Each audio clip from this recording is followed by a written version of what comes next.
యెహెజ్కేలు గ్రంథము 39వ అధ్యాయం. మరియు నరపుత్రుడా, గోగును గూర్చి ప్రవచనమెత్తి ఇట్లనుము. ప్రభువగు యెహోవా సెలవిచ్చినదేమనగా, రోషునకును మెషకునకును తుబాలునకును అధిపతివైన గోగు, నేను నీకు విరోధినై ఉన్నాను. నిన్ను వెనుకకు త్రిప్పి నడిపించి ఉత్తర దిక్కున దూరములో ఉన్న నిన్ను బయలుదేరదీసి ఇశ్రాయేలీల పర్వతములకు రప్పించి నీ ఎడమ చేతిలోనున్న నీ వింటిని క్రింద పడగొట్టెదను. నీ కుడి చేతిలోనున్న బాణములను క్రింద పడవేసెదను. నీవును నీ సైన్యమును నీతోనున్న జనులందరూ ఇశ్రాయేలు పర్వతముల మీద కూలుదురు.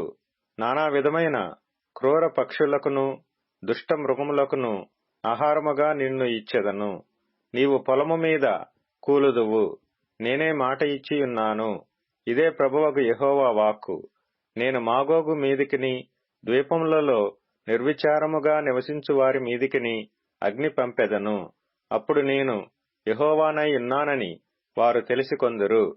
నేను యెహోవానై ఉన్నానని అన్యజనులు తెలుసుకొనున్నట్లు ఇక నా పరిశుద్ధ నామమునకు దూషణ కలుగనీయక నా జనులగు ఇశ్రాయేలీల మధ్య దానిని బయలుపరచెదను. ఇదిగో అది వచ్చుచున్నది, కలగబోవుచున్నది.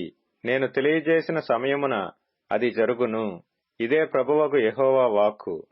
ఇశ్రాయేలీల పట్టణములలో నివసించువారు బయలుదేరి కవచములను, డాళ్లను, కేడెములను, విండ్లను, బాణములను, గదలను, ఈటెలను తీసుకొని పొయ్యిలో కాల్చుదురు. వాటి వలన 7 సంవత్సరములు అగ్ని మండును. వారు పొలములో కట్టెలు ఏరుకొనకయు అడవులలో మ్రానులు నరుకకయు నుండి ఆయుధములు పొయ్యిలో కాల్చుచుందురు. తమ్మును దోచుకొనిన వారిని తామే దోచుకుందురు. తమ సొమ్ము కొల్లపెట్టిన వారి సొమ్ము తామే కొల్లపెట్టుదురు. ఇదే ప్రభువగు యెహోవా వాక్కు. ఆ దినమున గోగువారిని పాతిపెట్టుటకై సముద్రమునకు తూర్పుగా ప్రయాణస్థులు పోవు లోయలో ఇశ్రాయేలు దేశమున నేనొక స్థలమును ఏర్పరచెదను. గోగును అతని సైన్యమంతటిని అక్కడి జనులు పాతిపెట్టగా ప్రయాణస్థులు పోవుటకు వీలు లేకుండును. ఆ లోయకు హమోన్ గోగు అను పేరు పెట్టుదురు. దేశమును పవిత్రపరచుచు ఇశ్రాయేలీయులు 7 నెలలు వారిని పాతిపెట్టుచుందురు. నేను ఘనము వహించు దినమున దేశపు జనులందరూ వారిని పాతిపెట్టుదురు. దానివలన వారు కీర్తి నొందెదరు.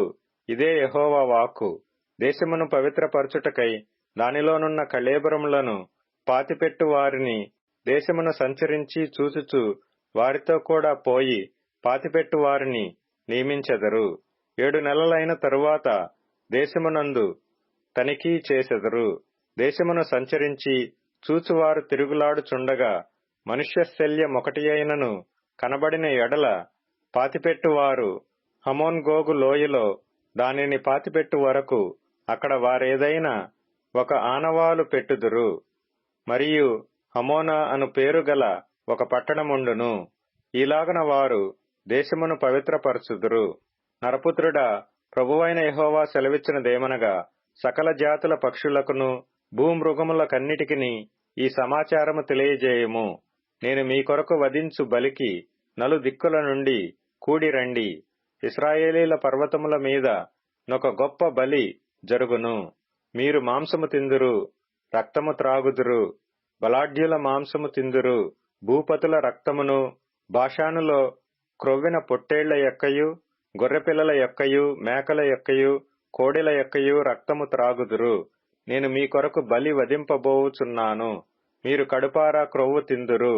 మత్తు కలుగునంతగా రక్తము త్రాగుదురు. నేనేర్పరిచిన పంక్తిని కూర్చుండి గుర్రములను, రౌతులను, బలాఢ్యులను, ఆయుధస్తులను మీరు కడుపారా భక్షింతురు. ఇదే ప్రభువగు యెహోవా వాక్కు. నా ఘనతను అన్యజనులలో అగుపరచెదను. నేను చేసిన తీర్పును వారి మీద నేను వేసిన నా హస్తమును అన్యజనులందరూ చూచెదరు.